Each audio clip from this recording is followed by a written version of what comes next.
আল্লাহ নবী বলছেন তোমাদের জন্য আনন্দের উৎসব দুইটা। কয়টা?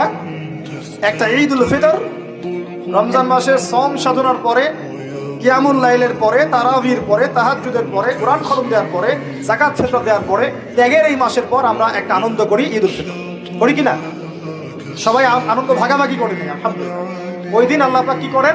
আল্লাহ পাক রমজানের রোজাদার যারা ছিলেন সবাইকে মাফ করে দেন আলহামদুলিল্লাহ। মুক্তি পাই আমরা, নাজাত পেয়ে যাই। উৎসব এটা আমাদের, খুশি আমাদের।